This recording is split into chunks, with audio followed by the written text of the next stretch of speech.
Hola, buenas tardes. ¿Hay alguien de la Secretaría Académica? Por supuesto, doctor. ¿Cómo Una está, vez, Juan? una vez podemos fallar, pero dos veces ya estamos mal. Demasiado. Sí. Bueno, veo poca gente en línea. Empezamos, vamos a darle 3 minutitos más, hasta ahí 5, Bueno, porque no me coinciden con el listado que tengo aquí. Me gustaría que estuviera la mayor cantidad de gente posible. Así, posiblemente han empezado los parciales, Ale, capaz que por ahí tenían algún parcial los chicos, Ale. bueno, Qué buen defensor hubiera sido yo. es verdad. Bueno, te dejo con los chicos, Ale, hasta luego. Bueno,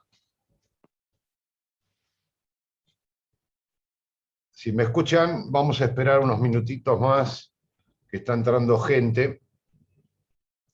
Vamos a esperar 3, 4 minutitos más, a ver si siguen entrando, ¿sí? Y ahora retomamos.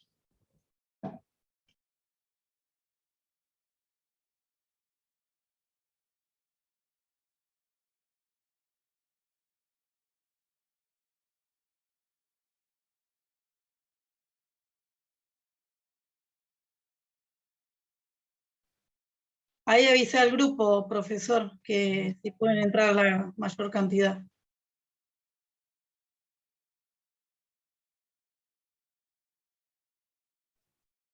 Perfecto, gracias.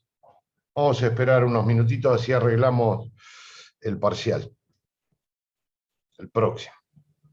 Ok, Bueno, muchas gracias. ahora vuelvo.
Bueno, veo que han entrado algunos más. Quería comentarles lo siguiente.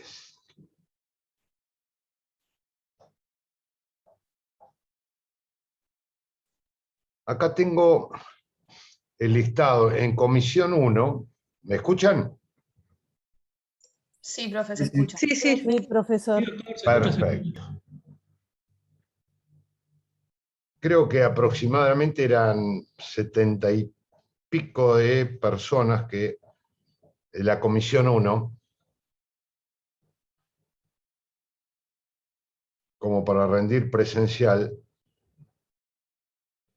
y en la comisión 2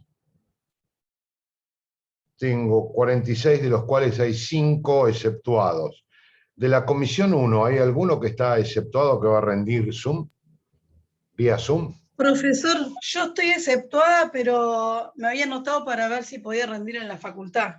Eso Ajá, tengo que preguntar. no hay ningún problema. Perfecto, también, gracias. profesor, en la misma situación. ¿De la comisión 2 son ustedes? De la 1, De la Tapia 1 Andrea. también. De la 1. De la 1 no me figuran exceptuados. ¿Hay alguien de la 1 que esté exceptuado que vaya a rendir vía Zoom? Pues son pocos acá. En total a mí me da como 120 personas las dos comisiones. Y acá veo que somos 56 nomás. Hoy. Profe, nosotros en el grupo yo soy de la comisión 1 y habíamos hecho 2 listas y de los que rendían virtual habían hecho una lista aparte, por ahí no se la pasaron. Yo No, rendí esa presencial. no me la pero pasaron. Pero No igual, sé quién se las pasaba, pero si no puedo pedirle que se la pase. por Creo favor, que eran 6 personas. 6 de la no, 1. Sí, de No la 1 éramos eran como poquitos. 80 el listado, ¿no? Yo El tengo listado- acá como... Ahí le pasaron un listado Ahí la pasaron al grupo. en el chat. Ajá. 8 virtuales, Y- dicen ahí.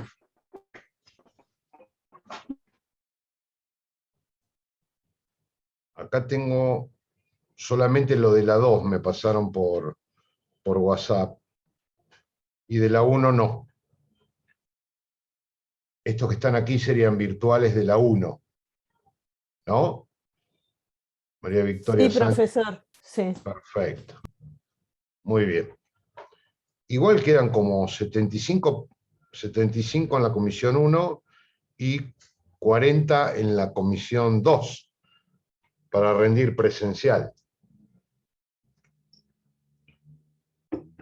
Somos, vamos a hacer un cálculo aproximado, 120 personas. Necesitaríamos, por una cuestión operativa, voluntarios, unos 16 voluntarios para dividir 60, porque hay 4 aulas, para hacer 60 y 60 aproximadamente en materia presencial, con lo cual unos 15, 16 que puedan rendir a las 18:30, como si fuera comisión 2, ¿no? ¿Podrá ser eso factible? Yo no tengo problema. Por una cuestión de espacio, ¿podrán organizar Yo ustedes tampoco. un listado de la comisión 1, perdón, que en vez de rendir presencial 5 menos cuarto, vayan 6:30 a rendir en la comisión 2?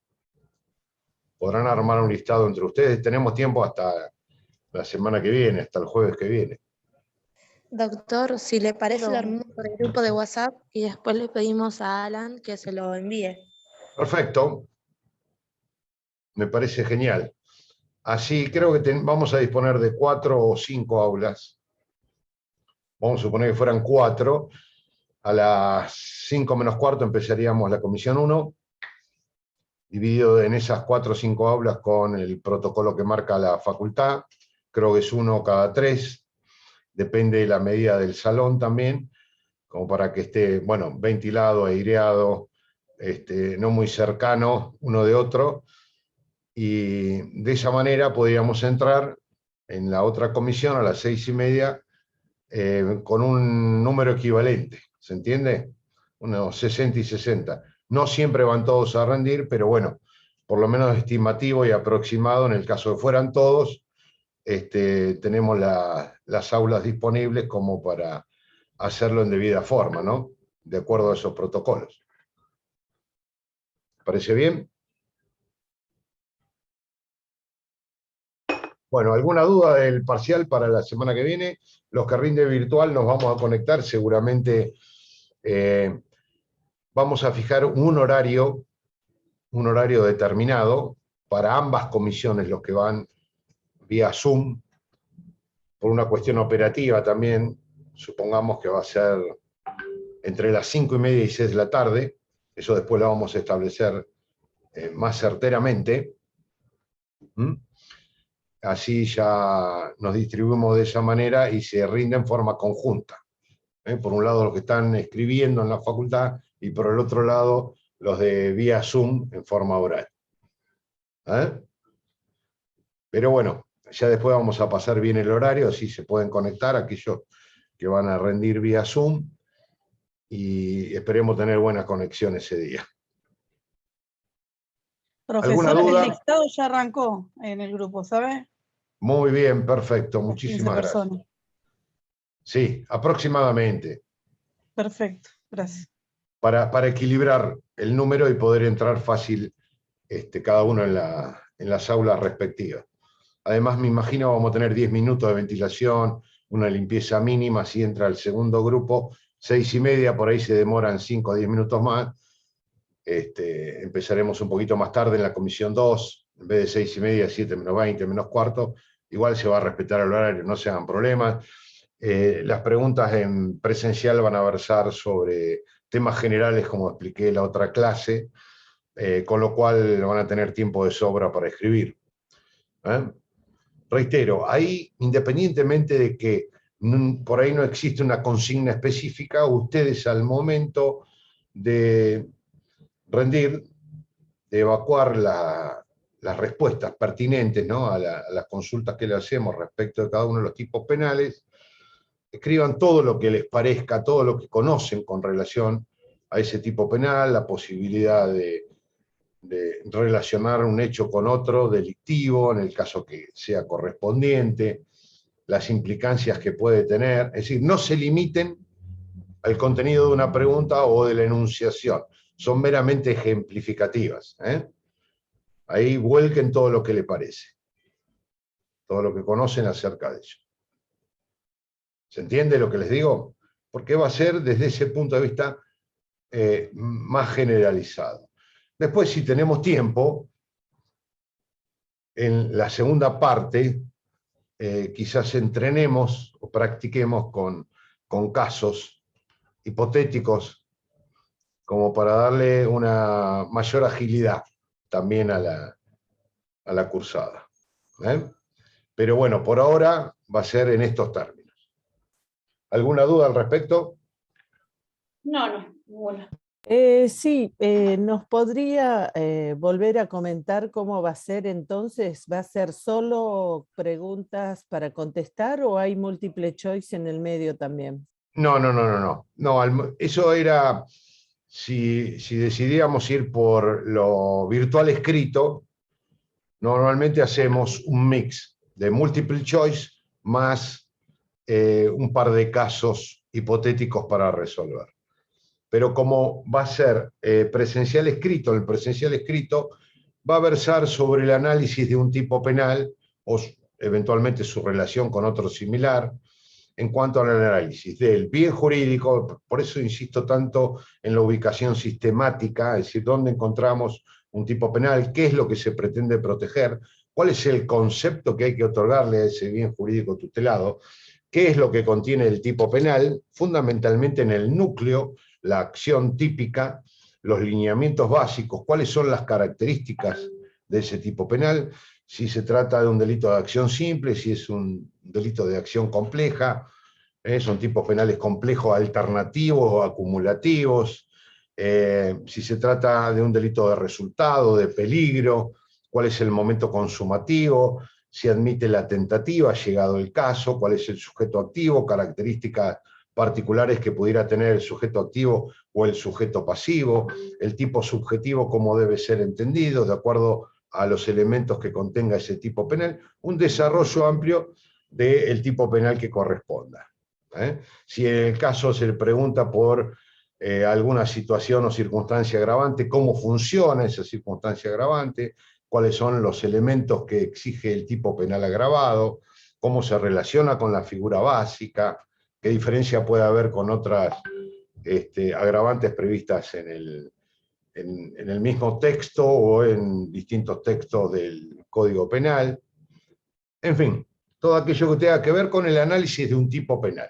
Por eso digo, ahí vuelquen todos sus conocimientos. No se queden, aun cuando normalmente que no son preguntas, sino indicación del desarrollo de un tipo penal, se pone a título ejemplificativo, sujeto activo, pasivo, medios comisivos, pero ustedes vuelquen todo aun cuando no esté expresamente consignado, pues es meramente indicativo. ¿Se entiende? Bueno. Lo otro que le quería Sí, consultar, pero esto lo quiero consultar yo, es si entra dentro de los temas el tema del duelo, porque vi que tiene por lo menos 5 o 6 artículos ese tema. no me acuerdo si lo dieron en alguna comisión. ¿No lo dieron? No. Entonces no. ¿Solo entra lo que dieron, profe? Lo que dieron, lo que dimos y lo que fue indicado. Igual la doctora Castro creo que va a subir a la página exactamente todo lo que se vio o lo que se mandó a ver desde de alguna otra página virtual u otro texto. Pero no va a Muchas pasar de ahí. gracias. Igual lo veremos el duelo en la clase pasada. Aborto va a entrar porque el día lunes el doctor Ortiz se va a ocupar de analizar los artículos pertinentes del 85 al 88 referidos al aborto. Así que aborto también va a entrar ahí.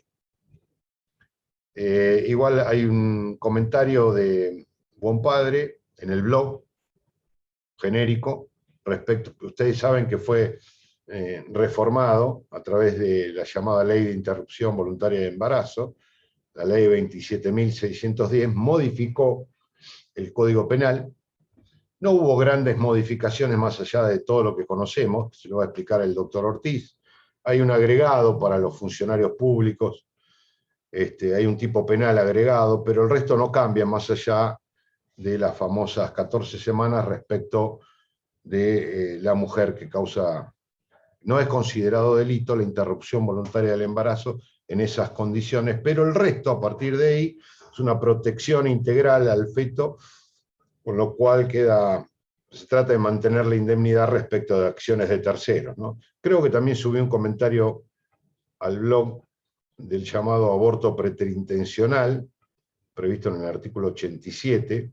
Lo pueden ir viendo ahí, muy, muy sencillo, muy concreto, porque no cambia mucho en cuanto al sentido de la disposición, más allá de expresiones de carácter idiomático, ¿no?, que hace, en vez de referencia a mujer embarazada, a persona gestante.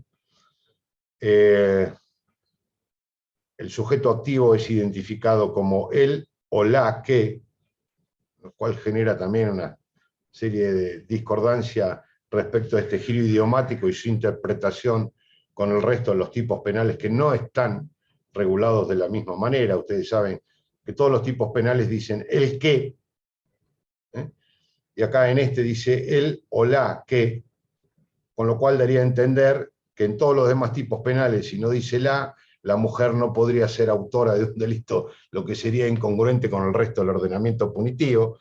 Pero bueno, son cuestiones menores, más bien de expresiones y giros idiomáticos que la verdadera sustancia no se modifica en cuanto a este llamado aborto preterintencional. Ustedes van a ver un comentario, es el caso de la persona que con violencia causa un aborto, sin el propósito de causarlo, cuando el estado de embarazo de la persona gestante fuere notorio o le constare, ¿no?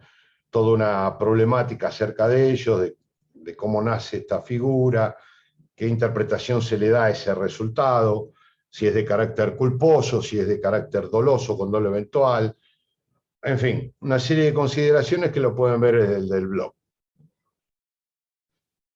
Profesor, Sí. ¿le puedo hacer una consulta? De los temas de usted, ¿podría hacer un repasito de todo lo que entra en el parcial? Bien, desde lo que es, bueno, la unidad 1, no lo tengo acá a mano. Tengan cuidado que no pude llegar, no tuve tiempo de actualizar el Código Penal ni en la página virtual ni en el blog. Los artículos 85, 88 fueron modificados en este sentido que les decía por la ley 27.610, se la pueden ver aparte. Igual el doctor Ortiz se los va a indicar el lunes que viene. En lo que vimos nosotros, creo que en la unidad 1 de conceptos generales vamos a ver todo lo que es homicidios, homicidio simple, agravados. Hoy lo vamos a terminar, ¿no? Estábamos en el 12, ¿no? Nos quedaba ver este de propósito indirecto, si no me equivoco. A ver si lo tengo acá. Vendría a ser, entonces, del artículo 79 al 88. Inclusive,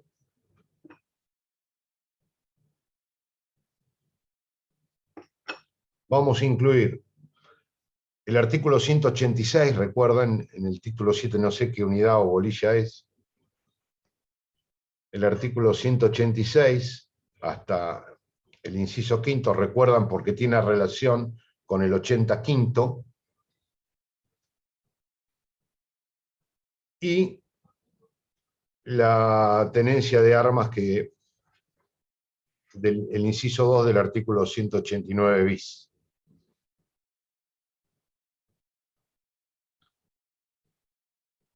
Acá me están preguntando por el recuperatorio, ¿no? Creo que el recuperatorio está fijado, está la fecha fijada de recuperatorio, creo. La otra vez dije algo acerca de esto, me pareció demasiado que había 2 semanas, tengo entendido, entre uno y otro, entre el parcial y el recuperatorio. Esto normalmente se coordina, si no me equivoco, con el centro de estudiantes para que no se superponga con otras materias que puedan rendir ustedes o con otros recuperatorios. A veces es difícil modificarlo. Si podemos, lo modificamos para acercarlo un poco más. Pero si no, ya está fijada por la facultad la fecha del recuperatorio. El recuperatorio sería bajo la misma modalidad. La misma modalidad que se rinde el parcial por ahora. Profesor, una consulta. ¿Mañana hay clases? Porque en el cronograma no figura el tema ni nada. Está el profesor, pero no figura otra cosa. Teóricamente sí. Teóricamente tendría que haber clase. No creo, mañana no es feriado, nada, ni asueto. Debería haber clase. Ya lo chequeo cuando terminamos acá y cualquier cosa lo confirmamos en el campus. Pero sí, no hay motivo por el cual. A lo mejor no figura el tema porque a veces es muy difícil seguir un cronograma, porque a veces las clases se estiran. Fíjense que acá estamos ya hace 20 minutos hablando del parcial y bueno, eso a veces también conspira un poco contra lo que uno tiene preparado, ¿no? Pero me parece muy importante, así ustedes evacúan todas sus dudas y no tienen ningún inconveniente ni ninguna incertidumbre antes de rendir. Pero bueno, a veces hace que se cambien los temas sobre la marcha. Pero igual después les confirmo. Dijo usted el 186 y 189 bis, inciso 2, nada más entraría. Exactamente. ¿Qué fue lo que se vio? Claro. Recuerdan el incendio, la explosión, la inundación, el peligro para los bienes, el estrago rural, bienes de determinado valor científico, cultural, histórico, el inciso tercero con una deficiente redacción, el peligro de vida, el incendio seguido del peligro de vida para una persona o la causa inmediata de la muerte de una persona, 186 quinto, su comparación con el 80 quinto, que es el homicidio por un medio idóneo para crear un peligro común. ¿Cuáles son las diferencias? ¿Recuerdan? Eso que hemos visto va incluido también dentro de este parcial. Cuanto más pongamos en el parcial, mejor, porque si no, después la segunda parte se hace muy larga. Normalmente no se llega a ver en la totalidad porque queda mucho. Entonces, cuanto más entre en el primer parcial, mejor. Disculpe, doctor, una consulta. Los artículos, tenemos aproximadamente unos 100 artículos del código de memoria, ¿no? ¿O sí, puede haber un...? Sería genial, pero no pretendemos tanto. No pretendemos tanto. Lo que sí no podemos equivocarnos, seguramente alguna orientación le daremos al momento de que ustedes estén ahí rindiendo, por supuesto, algún olvido. Pero el núcleo del tipo penal tiene que ser sabido. Hay cosas que son muy fáciles. Si yo le pregunto cuál es la acción típica del homicidio, ustedes me van a decir que el artículo 79 dice que matare. No hay mucha dificultad. Si se trata del hurto, el que se apoderare, tampoco hay mucha dificultad en todo eso. Tener un arma de fuego, portar, ¿no? O sea, Lo dije una vez, ¿no? La memoria es una de las dos funciones cognitivas que tiene la misma importancia que la parte deductiva, ¿no? De deducción. Muchas veces está devaluada la memoria, pero no tiene por qué ser así. Si ustedes lo pueden hacer, bienvenido sea, mejor, muchísimo mejor. No pretendemos tanto. Sí, el núcleo del tipo penal, saber de qué se trata. Lo mismo acá para no los podemos... que rinden oral, profesor. ¿Cómo? Lo mismo para los que rinden oral. Claro, claro. Sí, sí. Acá no podemos tener equivocaciones en cuanto al núcleo del tipo delictivo. Ahí no podemos. Le vuelvo a poner siempre el mismo ejemplo porque es gráfico. Si el hurto es apoderarse, no significa, si yo les digo, miren, el que sustrae una cosa ajena, ilegítimamente, comete el delito de hurto, ustedes me tienen que decir, no. Usted me habló de sustracción y el hurto consiste en apoderarse. Son dos cosas diferentes. ¿Qué diferencia hay entre sustracción y apoderamiento? En el apoderamiento, que es lo que pide el tipo penal, hay un poder, apoderarse. Tengo poder sobre la cosa. Mientras que en la sustracción no se exige tanto. Sustrae en el que lo saca de la esfera de custodia, pero sin ejercer un poder sobre esa cosa. La sustracción vendría a ser algo menor, o un paso previo o anterior al apoderamiento. ¿Se dan cuenta? Hay una diferencia sustancial. No es lo mismo apoderarse que sustraer. Entonces, si ustedes me dicen, mire, el hurto consiste en sustraer una cosa ajena, está mal. No lo podemos dar por bueno. Acá tenemos que ser muy precisos, porque estamos hablando que están en juego garantías constitucionales muy importantes, la libertad, una de las más importantes del ser humano. Y nadie puede ser privado de su libertad si su conducta no se ajusta exactamente a un tipo penal. Y acá es donde empieza a jugar para ustedes, en este caso, la memoria. Es muy importante. ¿Se dan cuenta? Porque hace a esa garantía constitucional que todo ciudadano tiene de no ser arrestado sin que exista una ley que castigue ese hecho como delictivo. Exactamente. No existe la analogía en derecho penal. No puede decir, bueno, más o menos lo mismo, sustraer, por lo tanto vaya preso. No, no, no. Momentito. El tipo penal por eso representa, entre otras cosas, una garantía a favor del ciudadano y pone un límite al poder punitivo. El Estado solo puede sancionar aquellas cosas que exactamente están tipificadas y no puede utilizarse la analogía, como en otras ramas del derecho, para considerar situaciones similares, sino que requiere de una precisión. Por eso el principio de taxatividad, no solo de legalidad, sino de taxatividad, es importantísimo en el derecho penal. Y esto es incluso aplicable a cada uno de nosotros. Es nosotros como ciudadanos, digo, ¿no? Por eso impone un límite al Estado. Si bien le hemos dado el ius puniendi al Estado, el ejercicio del poder punitivo, esto es excepcional. Solo lo puede ejercer cuando existe una ley previa que considera el hecho como delictivo y que mi conducta se ajuste exactamente a lo que prevé el tipo penal. Y no puede ampliarse bajo ningún concepto. No puede extenderse, no puede asimilarse.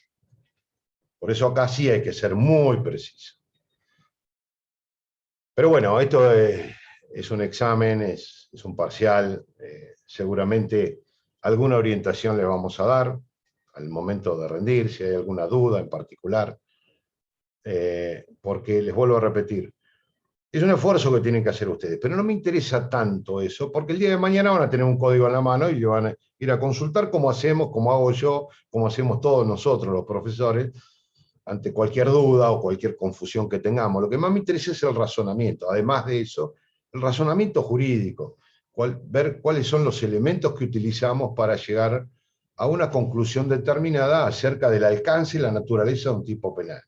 Cuáles son sus elementos, cómo funciona, cuál es el momento consumativo, qué características tiene, qué elementos constitutivos tiene ese tipo penal, cuál es la razón de ser, por qué está dentro de un grupo de figuras delictivas similares en un mismo bien jurídico tutelado. no puede haber delito sin afectación a un bien jurídico tutelado. En fin, todas estas cuestiones que hacen a la esencia de un tipo penal. ¿Mm? Profe, una consulta. Sí. ¿Se sabe aproximadamente cuántos tipos penales vamos a tener que describir? No te podría decir porque no. Como estamos en 2 comisiones, no siempre llevo exactamente, eso lo va a determinar la doctora Castro en la próxima clase, le va a decir exactamente. Pero es todo lo que han visto, lo que se ha visto en clase, seguro, más todo lo que se indicó que vieran por otro lado. ¿Sí? Esto cambia, hay veces que la comisión 1 tiene en algún momento distintos temas que la comisión 2, por eso no te lo podría asegurar con exactitud.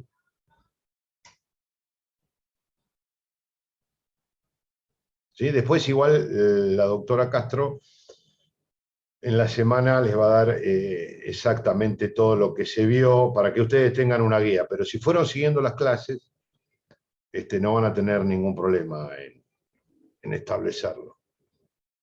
No vamos a pasar de ahí, no vamos a venir con sorpresa y pedirle cosas que no se vieron o que se indicaron no se vieron. ¿Sí? Bien. No, más que nada es porque si son pocos tipos penales a describir, se acota la posibilidad de aprobar si uno justo no sabe ese tema. Y si son varias, el tema de desarrollar cada uno bien desarrollado nos va a llevar un tiempo también. Sí, no, se desarrolla lo que uno puede, ¿no? Por eso cuando les digo que van a contar con tiempo suficiente. Si hay algún tema que no se sabe, no. Porque si no se sabe el tema, no se sabe, vamos a recuperatorio. Que se tiene entre algodones, llamémosle así, que no se tiene del todo bien presente. Alguna ayuda lo vamos a dar desde quienes estamos ahí, quienes vamos a estar ahí presentes como para orientarlos. No se preocupen. Ahora, bueno, si no se sabe, pues no se sabe, por más que orientemos, no se va a saber. Le vamos a dar seguramente alguna orientación al respecto. Pero tiempo van a tener. No se preocupen demasiado porque no va a salir de lo que vimos en todas estas charlas. Y alguna cosa en particular. Por ejemplo, les dije que vieran el fallo Antiñir, que es muy importante, pero no vamos a tomar homicidio o lesiones en riña. Quizás una referencia, si lo tienen, vamos a suponer que a alguno le toque el homicidio agravado por el concurso premeditado de 2 o más personas. Y seguramente van a decir, ¿qué diferencia hay con el homicidio en riña o agresión? Y ahí va a surgir, si ustedes me dicen, mire, acá hay que distinguir este supuesto del homicidio de lesiones en riña, el fallo Antiñir, el comentario de Aguirre Barrio que deben haber visto, perfecto. Que no esté no significa que esté mal la respuesta, pero es muy importante a los fines del desarrollo del tipo penal, hacer esa distinción. Por más que no preguntemos homicidio y lesiones en riña, pues no lo hemos visto, creo, no sé, en alguna comisión, por lo menos no lo hemos desarrollado. Las preguntas van a ser 2 o 3, depende de la entidad de la pregunta, el tema. Posiblemente, como lo vamos a dividir en 4 aulas, las preguntas sean completamente diferentes a aquellos que están en una aula de aquellos que están en otra. En algunos casos pueden ser 2, en otros pueden ser 3. Depende de lo que haya para desarrollar en cada punto en particular. No lo tenemos preestablecido. Estoy respondiendo a alguien que me está preguntando en el chat. Pero va a girar entre 2 o 3 preguntas de acuerdo a los tipos penales que haya que desarrollar.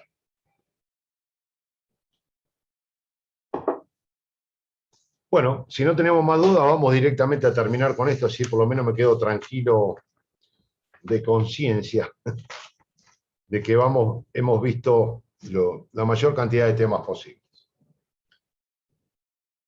Habíamos visto, ahí me ponían, claro, habíamos terminado con el femicidio, ¿no es cierto? Con todas las complicaciones que tiene, las distintas interpretaciones que uno tiene. Fíjense que habíamos hablado de él, incluso que era violencia de género en todo esto, cómo se interpretaba, puse el ejemplo de una violación seguida de muerte. En la violación hay violencia, donde hay violencia, ¿no?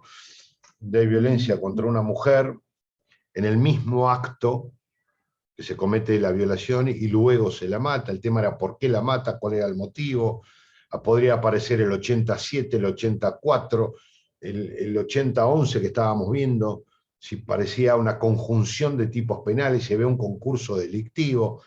Lo complicado que es cuando hay tanta descripción puntillosa que al final el operador judicial termina confundiéndose y no pudiendo aplicar una figura determinada. Imagínense, si violencia de género es violencia en el acto mismo, cosa que yo no creo, es así como opina Fontán Balestra, se los marqué, en realidad Ledesma Guillermo, que es el actualizador de Fontán Balestra, y creo que la otra vez lo tocamos así tangencialmente, el padre que mata a la hija a golpes. ¿No es cierto? Con actos violentos respecto de una hija menor de edad.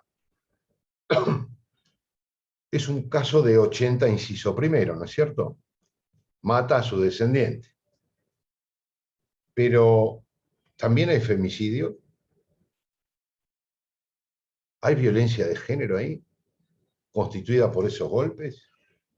En ese caso, hablamos de un homicidio doblemente agravado por la condición particular de la víctima y por haber femicidio. ¿Puede interpretarse como violencia de género el solo acto agresivo, violento? ¿O la violencia de género implica una especie de situación previa o proceso previo, en donde aparecen estos actos de desprecio hacia la mujer por el solo hecho de ser mujer? Creo que este fue el sentido del legislador.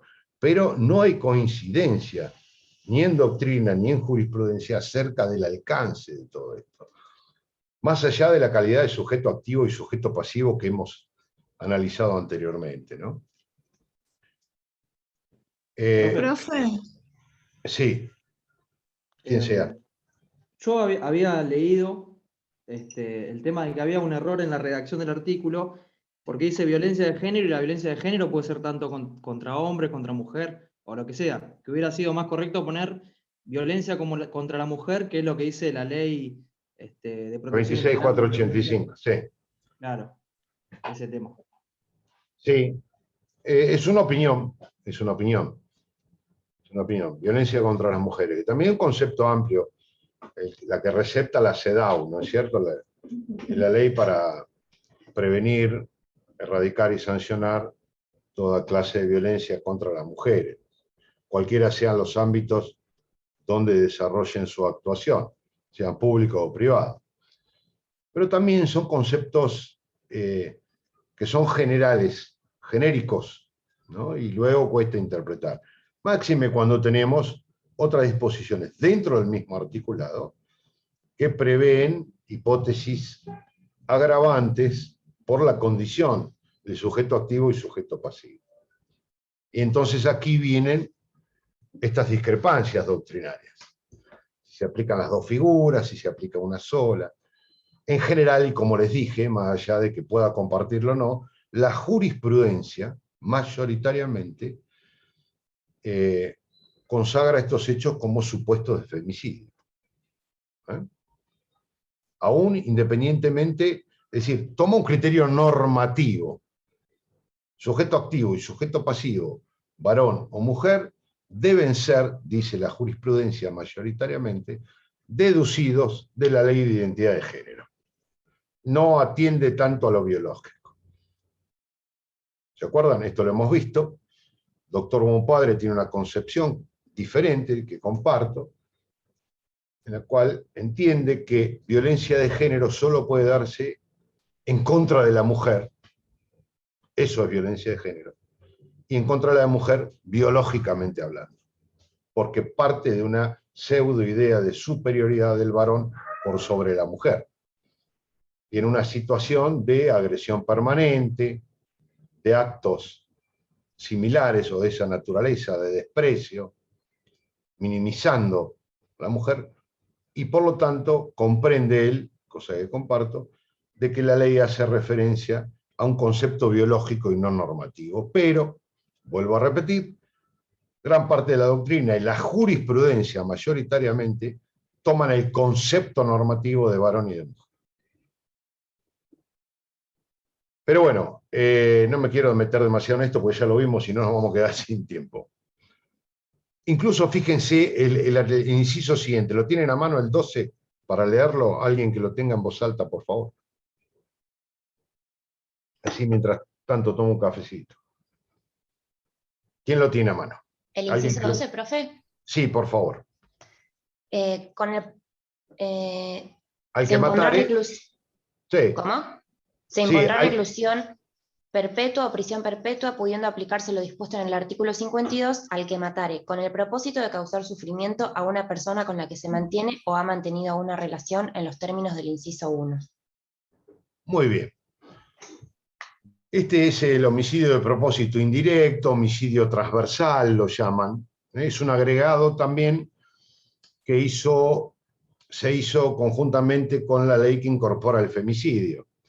Por eso algunos, creo, equivocadamente lo llaman un femicidio por conexión. ¿Cuál es el sentido? Si ustedes analizan el texto legal, es muy fácil. Es alguien que mata a una persona, cualquiera, con el propósito de generar un sufrimiento en alguna de las personas mencionadas en el artículo 80, inciso primero.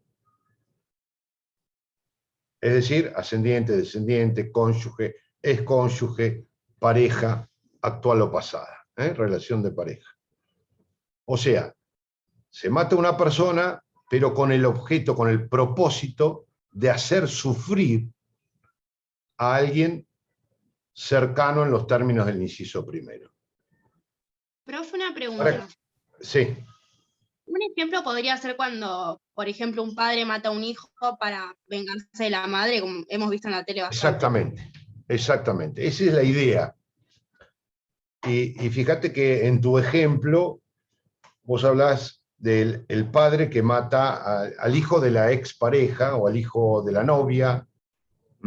Se mata a alguien, incluso puede ser a un amigo, no necesariamente la víctima, el sujeto pasivo, mejor dicho, porque acá hay que desdoblar. Tenemos el sujeto pasivo del homicidio,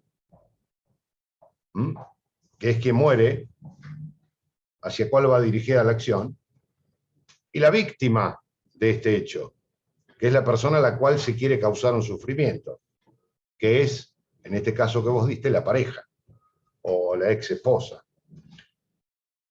Y a veces uno tiende a pensar de esta manera, por eso digo que la denominación de femicidio por conexión, femicidio indirecto, se equivoca.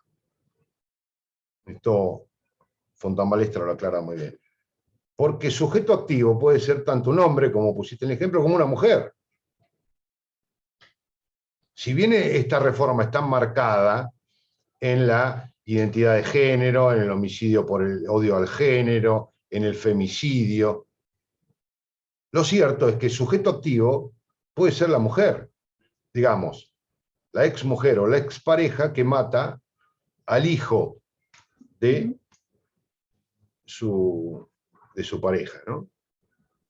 Y en el caso, por ejemplo, que matara, no sé, a su propio... La otra vuelta había un caso en la tele dando vueltas de un hombre en España que había matado al hijo en común que tenía con la pareja, vengándose de la madre. Sí, ¿Ahí lo sería hablamos. grabado por el inciso 1 o el 12? Los dos. Ahí tenés un supuesto de un doble homicidio agravado. En principio, creo que era el hijo de ambos, o la hija, no me Claro, acuerdo. por eso pregunto. Claro. Mínimo vas a encontrarte con un homicidio doblemente agravado por la situación particular, la condición, sujeto activo, pasivo, ascendiente, descendiente, y en este caso creo, por la nota que trascendió en medios periodísticos, la intención era hacer sufrir a la víctima, en este caso, no a la madre. Por eso digo, una cosa es el sujeto pasivo, que vendría a ser la menor, y otra cosa es la víctima del delito, que vendría a ser la madre. ¿Por qué digo Porque creo? irás- Bueno, no está acreditado. Acá, fíjense, si ustedes se detuvieron en el análisis de la figura, la norma dice exactamente con el propósito. Recuerde, cada vez que en un tipo penal se emplea la palabra para, con el fin de, con la finalidad de, con el propósito de, me está marcando la existencia, la presencia de un elemento subjetivo del tipo penal que no se identifica con el dolo. Es un elemento subjetivo del tipo penal distinto del dolo, en este caso de carácter volitivo o ultraintencional, que debe estar presente a los fines de la configuración del hecho delictivo. El autor debe obrar con ese propósito, con esa intención, con esa ultrafinalidad.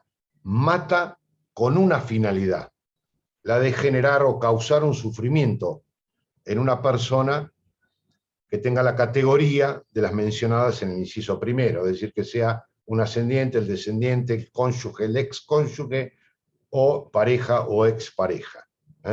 La quiere hacer sufrir. Profe, ¿eso sería ensañamiento o no? No. Esto es una voluntad que está guiada por el objetivo de causar un sufrimiento a la víctima.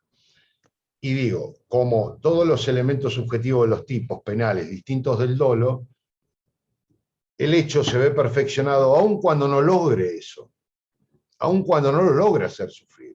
Vamos a suponer que yo mato al padre de mi pareja o mi expareja. Mi intención es hacerla sufrir porque mi expareja va a perder a su padre. Pero resulta que hacía unos meses se habían peleado y se odiaban entre sí. Y en vez de causarle un sufrimiento, lo que le causa incluso hasta una alegría, pongámosle desde un ámbito brutal. Aún así este delito está perfeccionado. No es necesario acreditar que la víctima haya sufrido, ¿se entiende? Lo importante es el propósito que guió mi conducta. Yo soy capaz de matar a alguien con tal de hacer sufrir a un tercero, aun cuando el otro, ese tercero, no haya efectivamente sufrido la pérdida de ese ser. En ese caso pasa a ser un delito de tendencia. Claro, los elementos subjetivos del tipo, distintos del dolo, cuando son de carácter volitivo, se los llama de tendencia, de ultrafinalidad, tendencia eterna trascendente, como ustedes lo quieran denominar.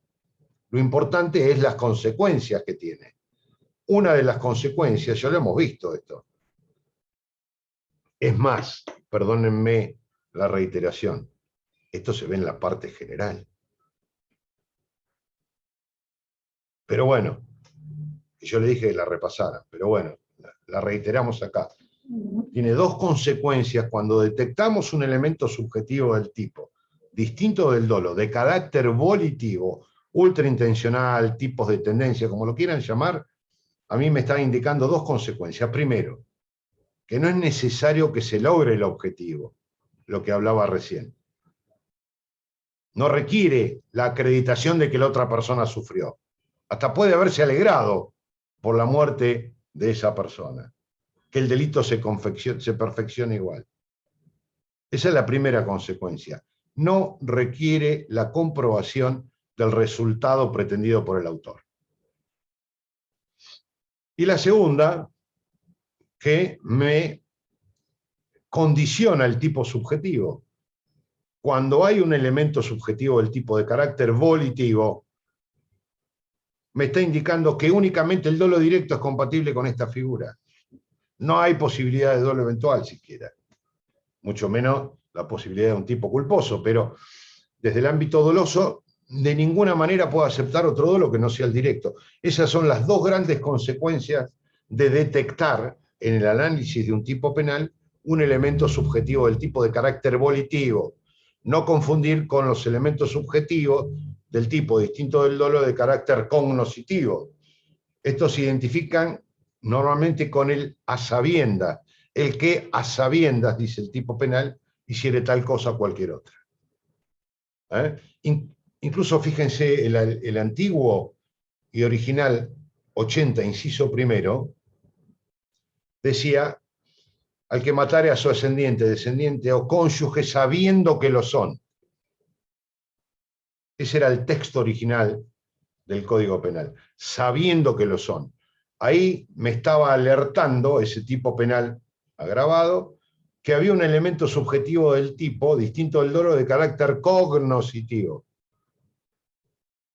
Me pedía al tipo penal que supiera quiénes eran. Y no se trataba de un error en persona, no se trataba de una hipótesis vinculada con la aberratio ictus, porque existen casos en que a veces las relaciones familiares me llevaban eventualmente a desconocer quién era mi padre o mi madre. Por eso me exigía el tipo penal el sabiendo. Es un elemento subjetivo de carácter cognoscitivo. Está preguntando Mónica si entraría el 41, ¿en qué sentido? El 41 como circunstancias atenuantes, agravantes. Si la pregunta va por ese lado, siempre el juez o el tribunal, al momento de establecer una pena, porque fíjense que el Código Penal tiene una gran amplitud. En este caso no permitía nada más que la reclusión o prisión perpetua. Normalmente da la posibilidad de alternativas, incluso dentro de las alternativas hay una diferencia, un grado en la escala penal, a veces se establece, fíjense el homicidio, de 8 a 25 años. El juez puede fijar una pena entre esos márgenes. ¿Qué debe tener en cuenta obligatoriamente para indicar cuál es con precisión la pena? Todas las circunstancias atenuantes y agravantes que están marcadas en los artículos 40 y 41 del Código Penal. Tiene que ver quién lo cometió el delito, cuál es la extensión del daño causado, la conducta precedente, los motivos que lo impulsaron a delinquir, en fin, una serie de circunstancias, en términos amplios, como para graduar la pena. En el mínimo o cerca del mínimo, o en el máximo o cerca del máximo. La falta de antecedentes, si es reincidente o no. Toda una serie de circunstancias que rodearon al hecho, que rodean a la persona también, a su historia, al desarrollo de su vida, para establecer una pena que alcance cierto grado de justicia. Digo, cierto grado de justicia porque a veces no siempre es así. Pero bueno, por lo menos se le dan las armas al tribunal como para que establezca una pena acorde a la naturaleza del hecho, a lo sucedido, a las relaciones personales, interpersonales, cuál fue la conducta precedente, la concomitante y la posterior. No confundir. Hay muchas veces que la conducta posterior uno ve que es tenida en cuenta para, por lo menos desde ciertos lugares, hablar de ensañamiento, agrandar el hecho, aquel que mata a una persona y luego corta partes del cadáver para enterrarlo, entonces dicen, hay ensañamiento. En realidad hay un ensañamiento con el cadáver y eso no está previsto como un hecho delictivo. Puede ser tenido en cuenta a los fines de la graduación punitiva, pero no a los fines de la configuración de otro hecho penal o de una circunstancia agravante que no esté así contemplada. Entonces, hay un margen punitivo que se le da a los tribunales, a los jueces en general, para graduar exactamente la penalidad. Siempre y en todo caso. No sé si es por eso la pregunta de si entraría el artículo 41. Siempre. Siempre 41, 40 y 41 a los fines de graduar la penalidad. Pero en este caso estamos hablando de reclusión o prisión perpetua. Ustedes saben que la reclusión antiguamente se dividía penitenciaría, reclusión, prisión. Esto ha sido modificado con el tiempo y hoy ya no existe esa categoría más allá de lo que marque la ley, ¿no? Ha quedado como una circunstancia antiquísima que no fue regulado ni tampoco es regulado exactamente por la ley 24660, que es la ley de ejecución penitenciaria en materia nacional. Pero bueno, lo que quería decir con respecto a este artículo es eso. Ese fue el fundamento de la incorporación del inciso 12 en el marco de esta reforma, Pero no obstante tenemos que tener en cuenta que sujeto activo puede ser cualquiera, sujeto pasivo lo mismo, al igual que la víctima, desdoblamos sujeto pasivo de víctima, porque en realidad el autor quiere causar un sufrimiento en el ascendiente, descendiente, cónyuge, cónyuge o pareja o expareja, y para eso mata a alguien que no tiene por qué ser un pariente, puede ser alguien cercano, es decir, si yo mato al íntimo amigo o amiga de mi expareja, con la intención, con el propósito, con la finalidad de hacerla sufrir, estoy cometiendo este delito. Por más que quien resulta sujeto pasivo muerto no es alguien que tenga una relación de parentesco. Acá el parentesco no tiene mucho que ver. Por lo general, se referirá a una situación de parentesco, pero no es un requisito del tipo penal. ¿Se entiende? Profe, lo del desdoblamiento del sujeto pasivo. ¿Puede Sí. ser que uno sea el sujeto pasivo del hecho y otro sea el sujeto pasivo del delito? Sí, correcto. Yo lo desdoblo de la siguiente manera, pero también es una buena interpretación la que le das. Porque digo, el sujeto pasivo del homicidio es siempre la víctima que muere. Pero también lo llamo víctima porque es hacia quien va dirigida la intención de hacerla sufrir. La víctima es quien sufre. Acá estamos hablando de homicidio. Y siempre el sujeto pasivo en homicidio es quien fallece, quien muere a consecuencia de ese acto. Por supuesto que esta característica subjetiva, ustedes saben que está construido sobre esto, fuertemente subjetivo, este aspecto fuertemente subjetivo, esa connotación subjetiva hace que queden excluidos los delitos que no son de propósito, ¿no? Los homicidios que no son de propósito. Si en un accidente de tránsito yo atropello al hijo de mi ex mujer, es decir, cometo un homicidio culposo, por más que mi ex mujer sufra la muerte de ese hijo, no voy a estar incluido aquí. Acá se contempla solo delitos dolosos. El autor mata dolosamente, por eso hablaba desde el aspecto subjetivo, el tipo subjetivo. Por un lado tenemos ese elemento subjetivo del tipo, y por otro lado lo que es el dolo propiamente dicho, que implica el conocimiento de esas circunstancias objetivas y la voluntad de realización, no obstante ese conocimiento, con lo cual excluyo cualquier otro tipo de homicidio que no sea consecuencia de un dolo directo. Si yo mato a alguien culposamente, por más que una persona de los mencionada en el inciso primero haya sufrido efectivamente, no voy a estar cometiendo este delito porque no fue el homicidio cometido con esa intención, para que se entienda. Por eso quedan excluidas todas otras formas delictivas que no se ajusten a un homicidio cometido con dolo directo. Bien. Terminamos con esto. ¿Alguna duda de lo que hemos visto? Del 80, miren, recién a esta altura de los acontecimientos estamos terminando el 80. ¿No? Bien. Igual cualquier cosa en el campus hay algunas notas, en el blog también. Ustedes lo pueden ver desde ahí para completarlo. Cualquier libro de texto sirve en este sentido. Vamos al artículo 81. Por favor, ¿alguno que lo tiene a mano? El inciso primero. A. Si lo puede leer. El artículo 81, el inciso 1. Inciso 1, A. Bien, dice, se impondrá reclusión de 3 a 6 años o prisión de 1 a 3 años al que matare a otro encontrándose en un estado de emoción violenta y que las circunstancias hicieren Excusable. excusable. Excusable, gracias. Bien, acá tenemos el homicidio en estado de emoción violenta. Vamos a ver 2 o 3 cositas de esto, lo que sigue, a un poco de velocidad, pero por lo menos para que tengan una pauta ustedes de lo que tienen que ver bien y completar por cualquier libro de texto, al igual que el preterintencional que sigue en instigación al suicidio también.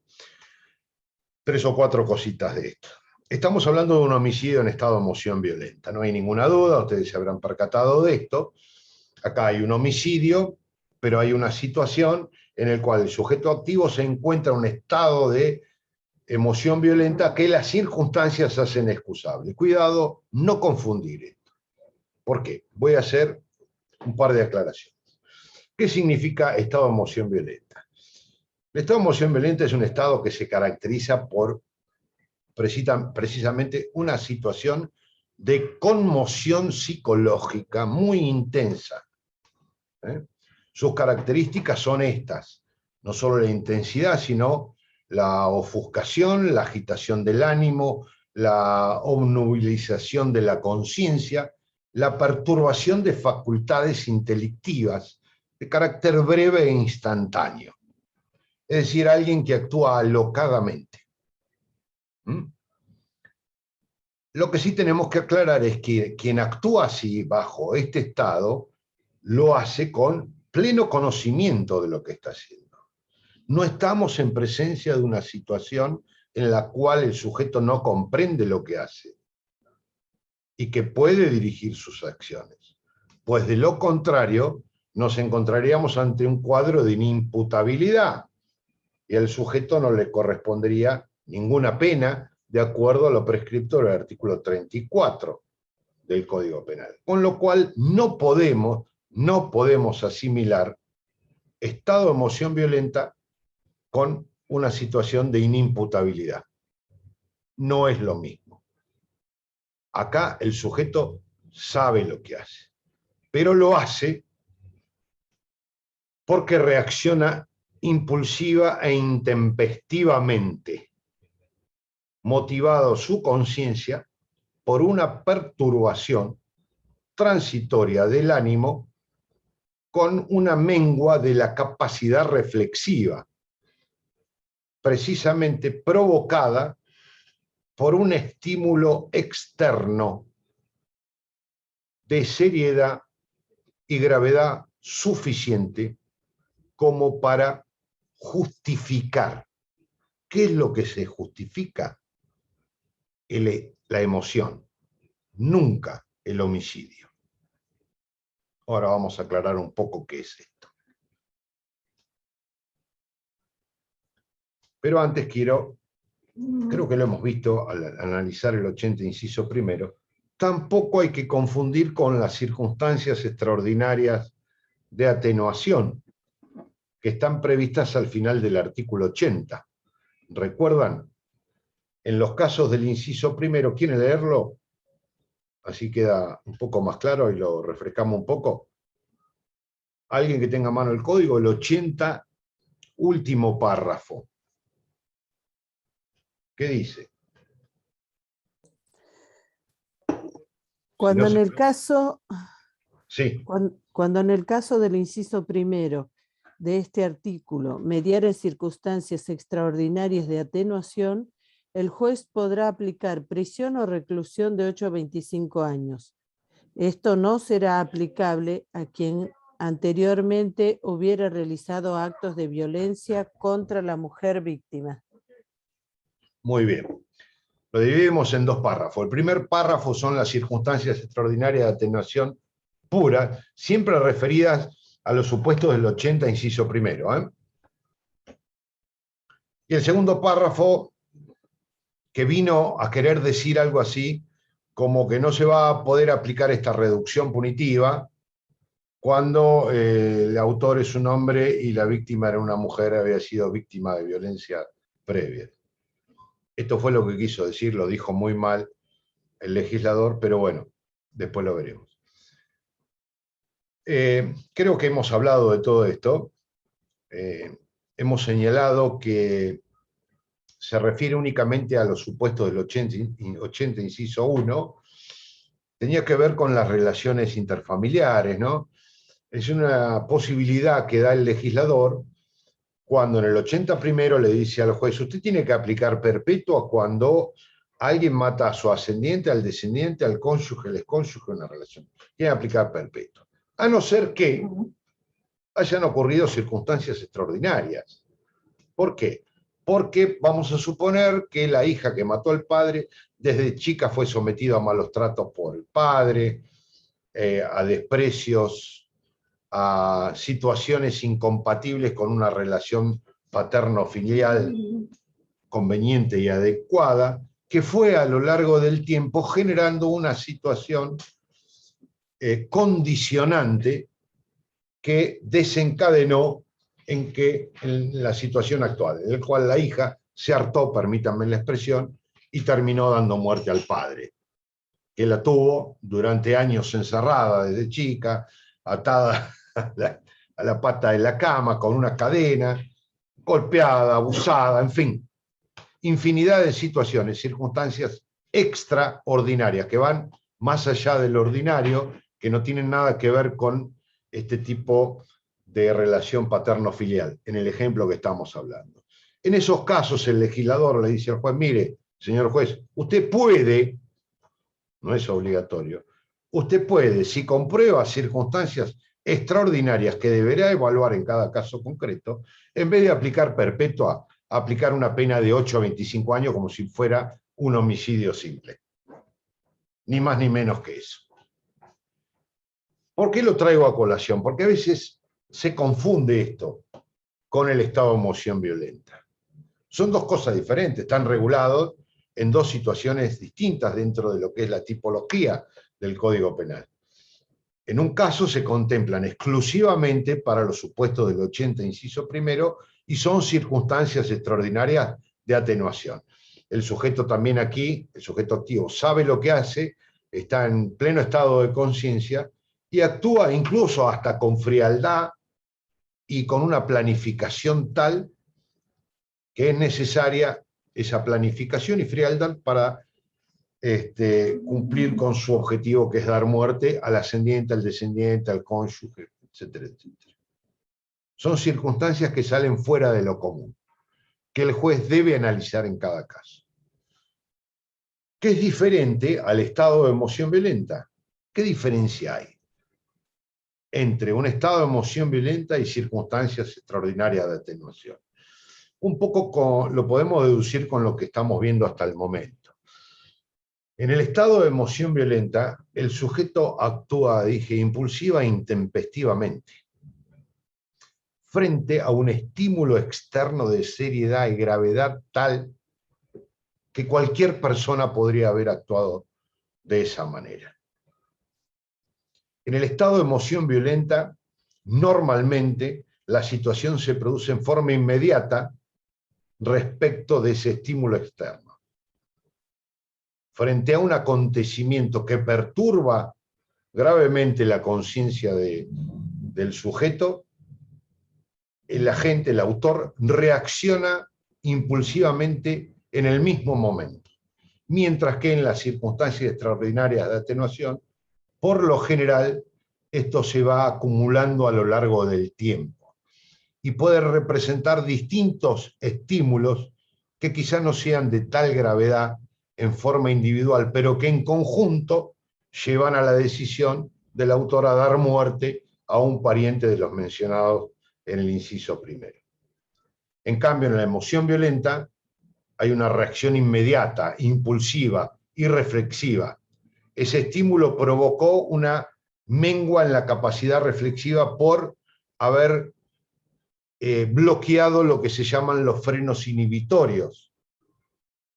Hay una disminución en esos frenos inhibitorios que son una reacción química cerebral que nos llevan, en la mayoría de los casos, a pensar y contar hasta 10 antes de accionar. En ese supuesto no lo hay. El sujeto reacciona intempestivamente. No se lo justifica de ninguna manera, pero sí merece la atenuación punitiva aquí consagrada. Quizás rápidamente un poco de historia nos va a servir para deducir cómo fue elaborado todo esto. El estado de emoción violenta en realidad proviene del anteproyecto suizo, del Código Suizo de 1916. Este tipo penal, al igual, no sé si algo lo hemos mencionado, que el aborto no punible en el caso, como decía el viejo texto, de que la mujer haya quedado embarazada por ser producto de una violación,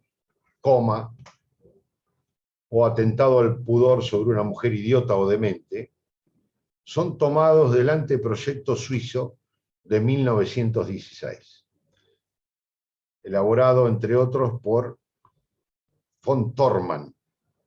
Von Thormann, en el blog hay mucho escrito sobre esto. Lang, von Thormann fueron los principales impulsores de este proyecto. Hay veces que hay que estudiar la genealogía, lo he dicho varias veces, los tipos penales para saber, más que nada cuando importamos tipos penales, si se ajustan a nuestra situación actual. Más allá de las discusiones que hay académicas y dogmáticas respecto de esto, más ilustrativo en el caso del aborto no punible, cuando era el embarazo producto de una violación, o atentado al pudor sobre una mujer idiota o demente, las raíces se remontan a este anteproyecto de Código Penal suizo. Fíjense la época, 1916.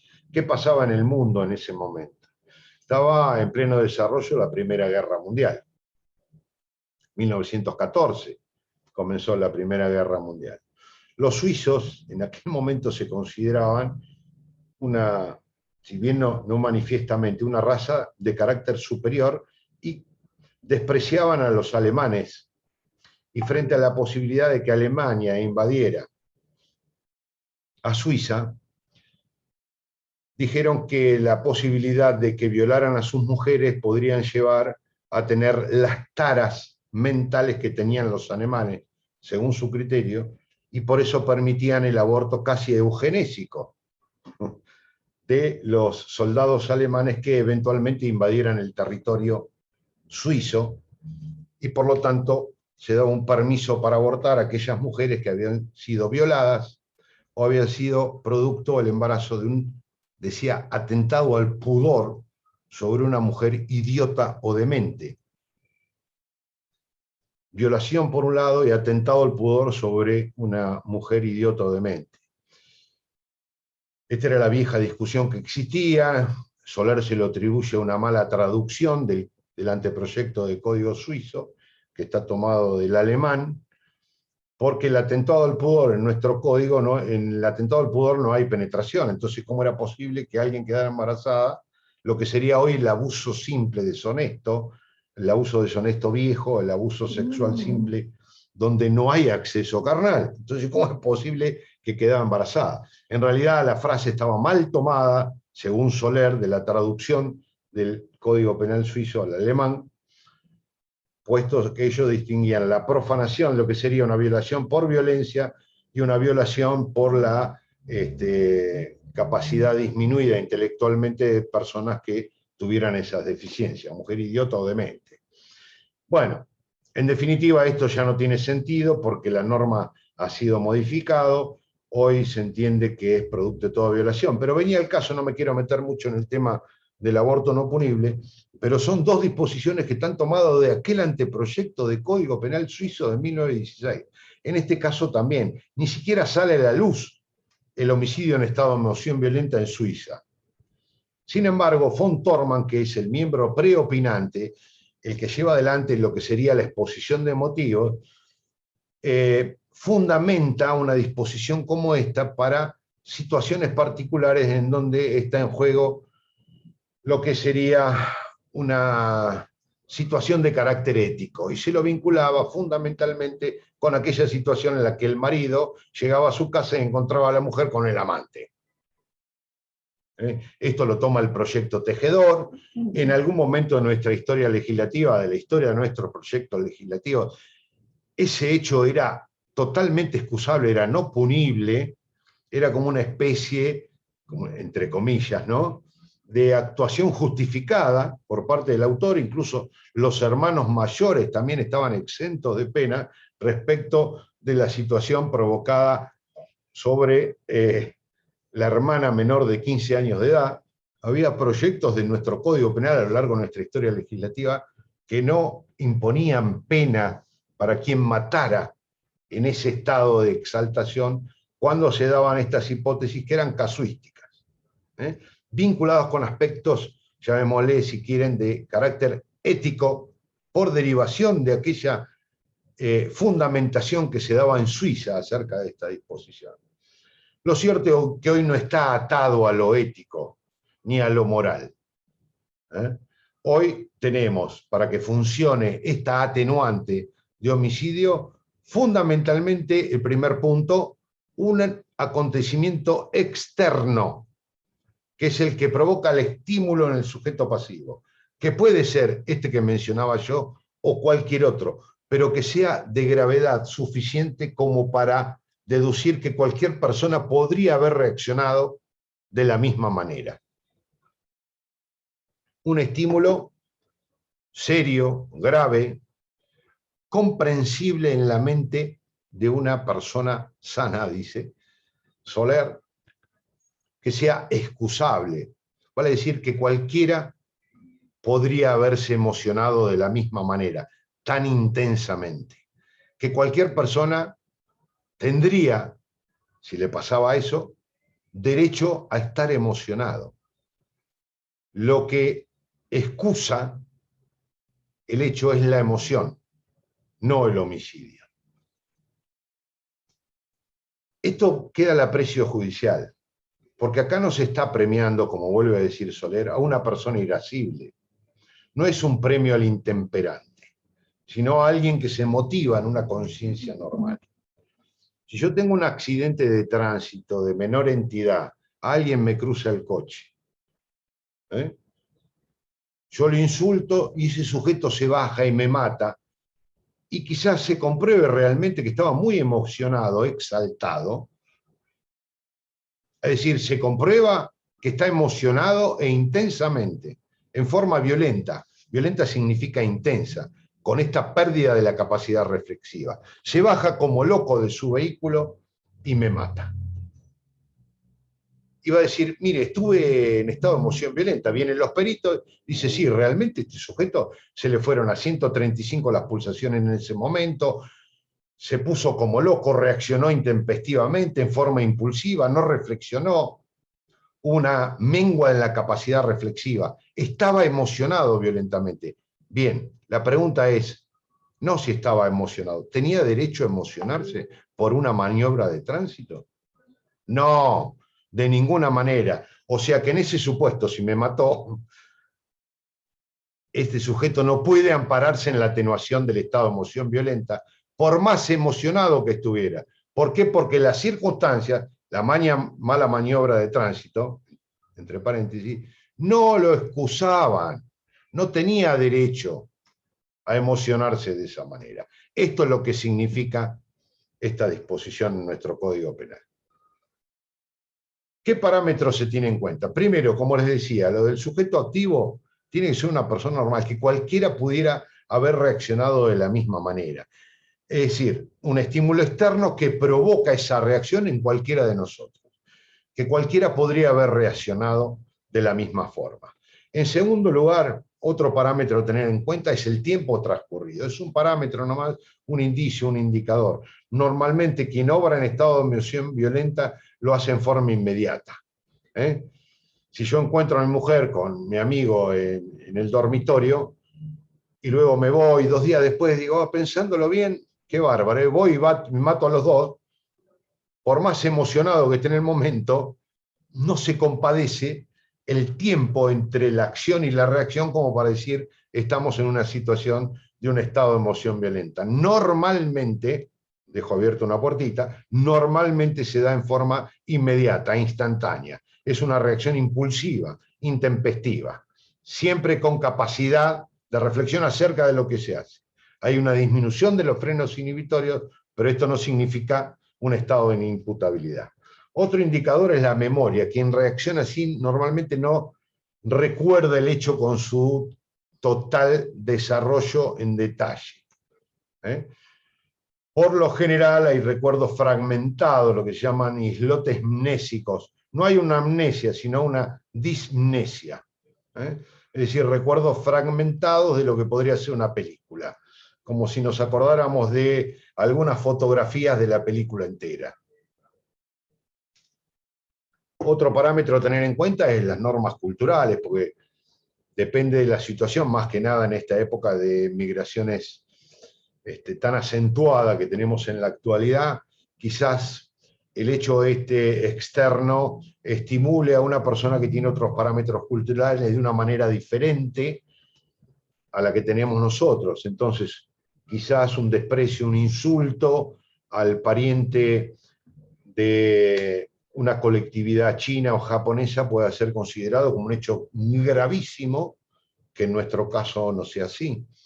Por poner un ejemplo, el parámetro cultural también pueden ser, estoy tirando pautas para que ustedes se den cuenta de qué manera debe hacer un juez el análisis acerca de esas circunstancias que podrían llegar a justificar la emoción, nunca la reacción, y de ahí que se pene, con menor pena que un homicidio simple, pero penalizado al fin.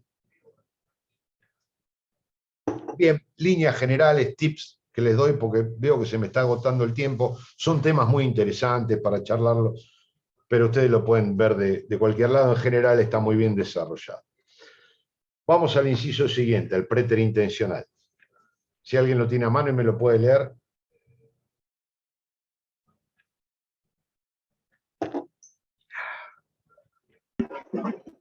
Profesor, ¿le puedo hacer una pregunta si me escucha bien? Escucho perfecto. Perfecto. En los casos estos de emoción violenta, no necesariamente tiene que estar el vínculo del artículo 80, inciso 1. No. Bien. Si hubiera un vínculo, nos vamos al artículo siguiente, al 82. Ahí, perfecto, gracias. Después lo vamos a ver porque abarca los dos casos. Gracias. En 2 segundos lo analizamos. Pero no, esto se da en cualquier hipótesis. Después, si hay vínculo o relación vincular, aplicamos el artículo 82. Bien. No ¿Alguien tiene tengo mano? Ah, bien. Yo leo si quiere, Bueno, doctor. por favor. Se impondrá reclusión de 3 a 6 años o prisión de 1 a 3 años. B, al que con el propósito de causar un daño en el cuerpo o en la salud, produjere la muerte de alguna persona, cuando el medio empleado no debía razonablemente ocasionar la muerte. Muy bien, gracias. ¿Qué tenemos aquí? El homicidio preterintencional. ¿Por qué preterintencional? Ya lo explicamos. Preter significa más allá. Intencional, intención, ¿no? Va más allá de la intención. Tenemos un elemento positivo y uno negativo. ¿Cuál es el positivo? El sujeto actúa con el propósito de lesionar, causar un daño en el cuerpo o en la salud. Hasta ahí va el dolo del autor. Actúa subjetivamente, en forma dolosa, solo para causar un daño en el cuerpo o en la salud. Pero ocasionó una muerte. Claro, lógicamente acá viene el negativo, cuando el elemento negativo, cuando el medio empleado no debía razonablemente ocasionarlo. Si yo le disparo un cañonazo a otra persona, le digo, no, yo lo quería lesionar nada más, discúlpame, el medio que estás utilizando, que es un cañón, normalmente va a llevar a la muerte de la víctima. No te podés escudar en eso. Negativamente se exige que el medio utilizado razonablemente no ocasione ese resultado. Y acá tenemos entonces lo que se compone como delito de homicidio preterintencional o delito preterintencional, que está configurado por un dolo en el inicio, dolo en la primera acción y una culpa en el resultado. Se le atribuye un dolo de lesión y una muerte culposa, supuesto como si fuera un concurso ideal entre una lesión dolosa y un homicidio culposo, unificado en una misma disposición. ¿Se entiende? ¿Cuál es la clave acá? Acá hay dos claves que ustedes después lo van a ver en cualquier libro de texto. En primer lugar, esto del medio empleado, ¿no? Cuando el medio empleado razonablemente no debe ocasionar la muerte. Les puse el ejemplo de un arma de poder ofensivo, pero hay situaciones en las que no siempre es tan claro esto. Un palo, ¿es un arma que razonablemente ocasiona la muerte o no? Una piedra. También depende de dónde va el golpe. Claro, ¿no? depende. Exactamente, depende de una serie de circunstancias. No solo de la cosa, sino de su empleo y el uso que se hace de la misma, el modo de usarla. La intensidad, la frecuencia, cantidad, La calidad del sujeto activo, el sujeto pasivo. Si vos le pegás una trompada a un compañero, no es lo mismo que venga Mike Tyson y le pegue a un menor de edad. La trompada de Tyson normalmente, razonablemente, puede ocasionar la muerte de un menor de edad o no, a esta altura, incluso a los 56 años, no sé cuánto tiene.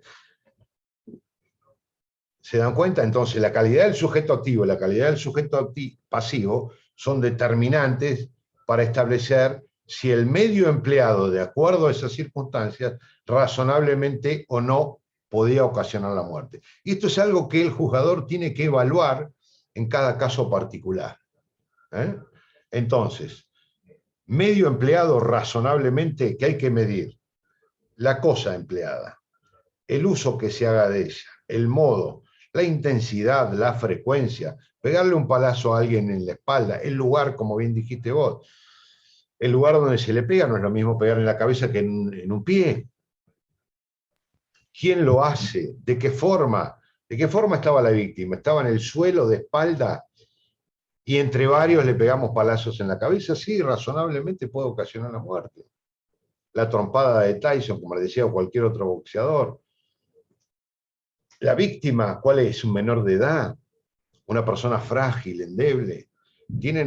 Hay un precedente en Nam Chuic, creo que está mencionado en el programa y está desarrollado en el blog, donde la Cámara de Capital trata el tema. Esto es con relación a otras figuras. ¿Por qué?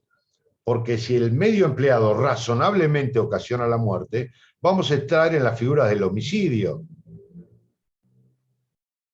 Pero esto, bueno, nos conduce al aspecto subjetivo, difícil también.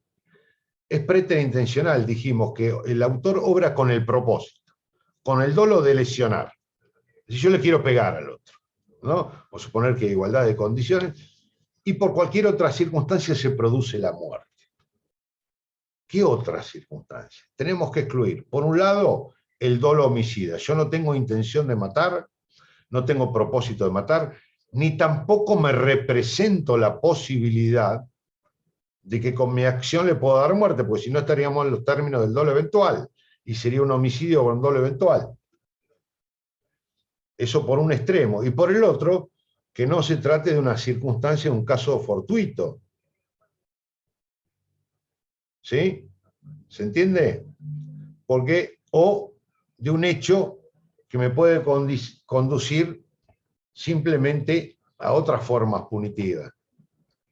Si yo empujo a alguien y justo pasa un coche y lo atropella, estoy cometiendo un homicidio preterintencional, estoy cometiendo un homicidio culposo, estoy cometiendo un homicidio con dolo eventual. A veces es difícil, faltan elementos para determinarlo. Lo que quiero que quede claro cuáles son las pautas.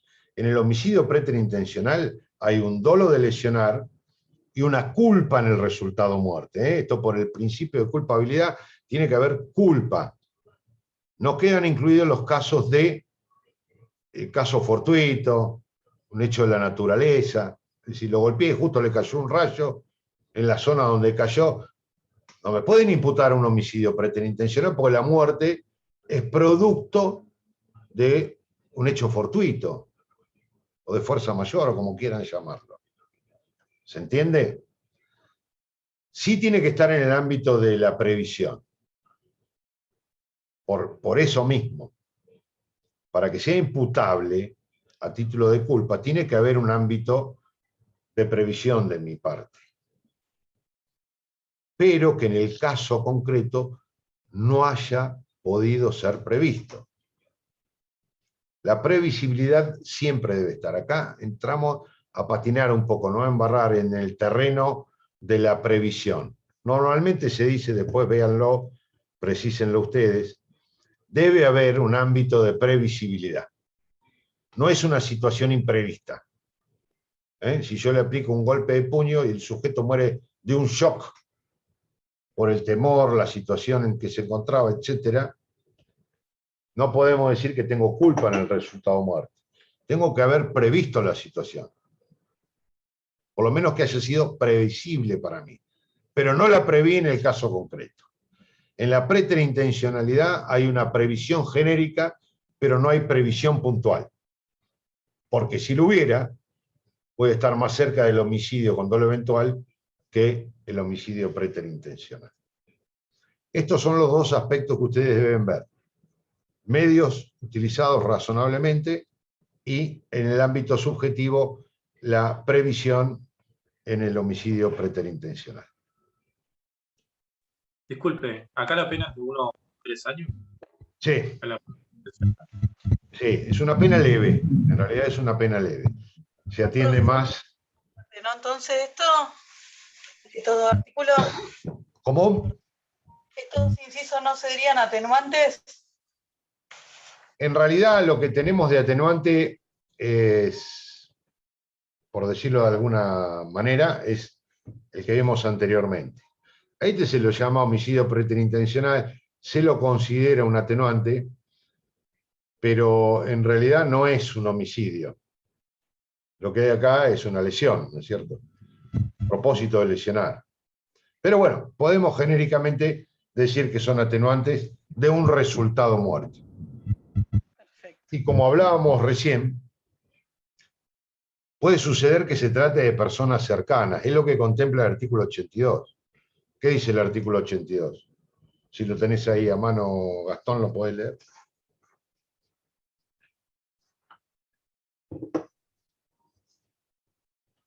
Cuando en el caso del inciso 1 del artículo 80 concurriera alguna de las circunstancias del inciso 1 del artículo anterior, la pena será de reclusión o prisión de 10 a 25 años. Bien.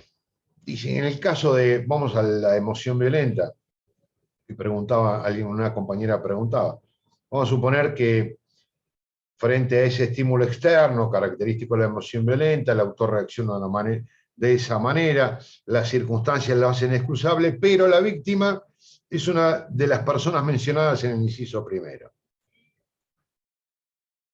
En ese caso, la pena es de 10 a 25 años. No sé si ustedes se dan cuenta, completamente exagerada. No es exagerada, desproporcionada. ¿Cómo puede ser?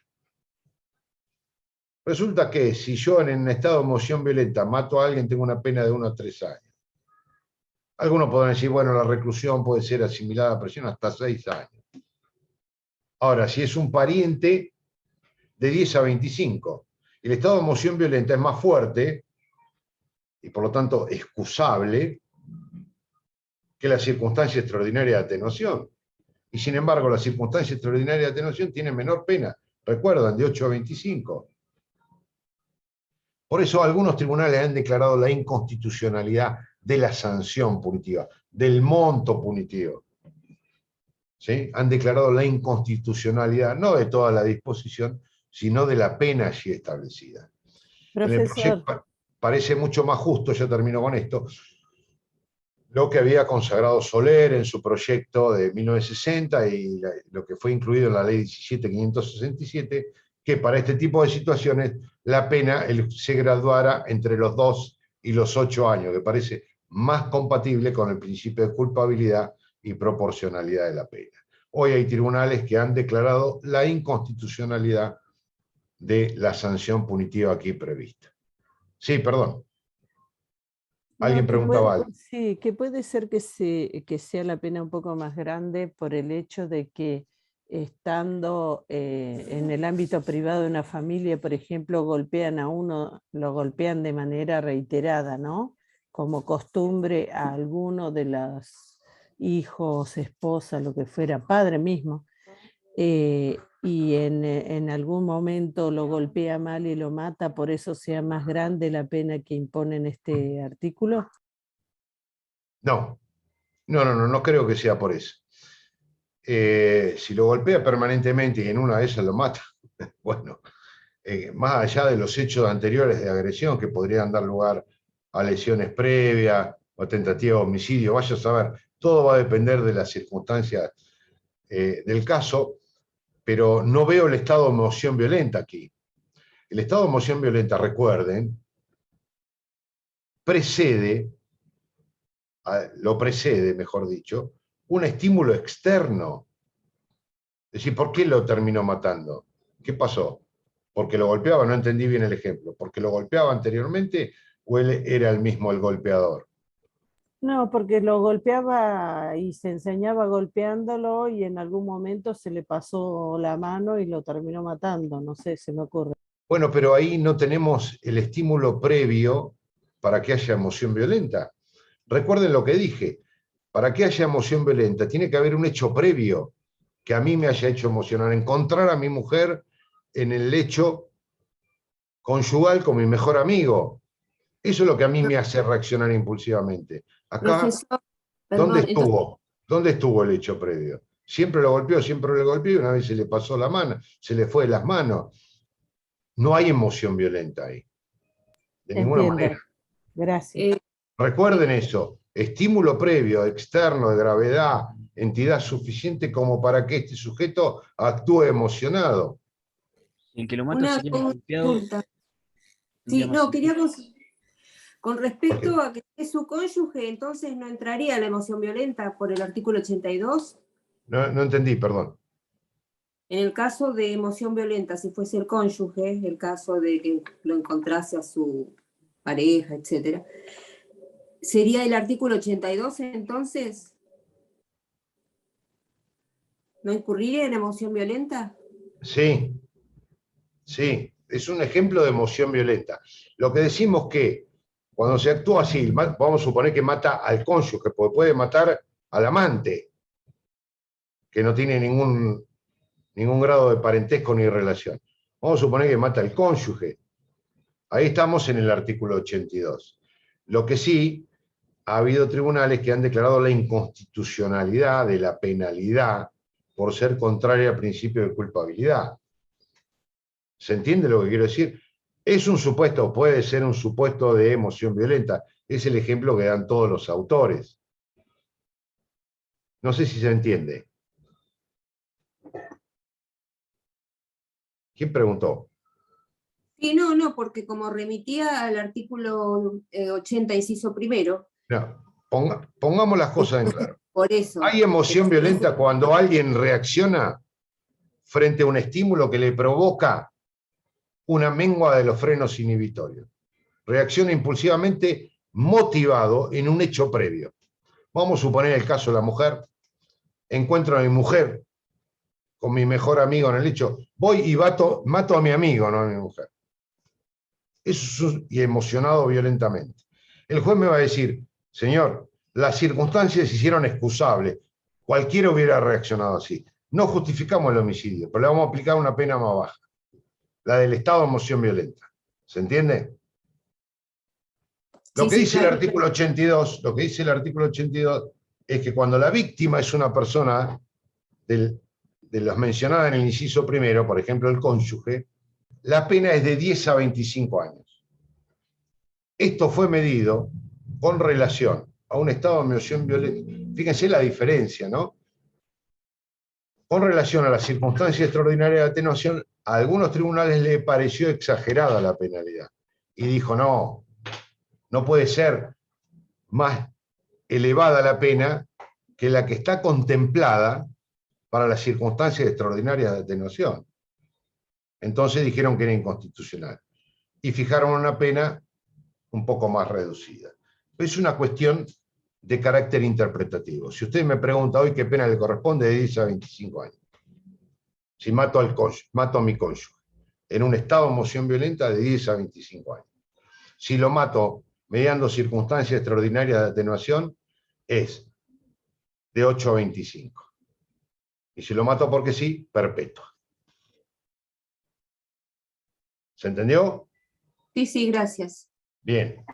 Sí, a pesar Para de que que quede es claro, medio lo otro es una confuso. discusión acerca de la penalidad. Sí, perdón, alguien me preguntaba algo más.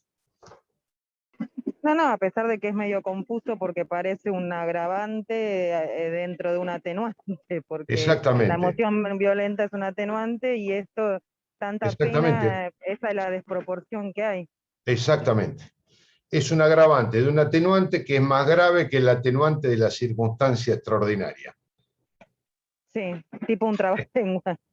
Y bueno, es lo que tenemos, hay que tratar de darle la mejor forma posible. Pero se entendió. Sí.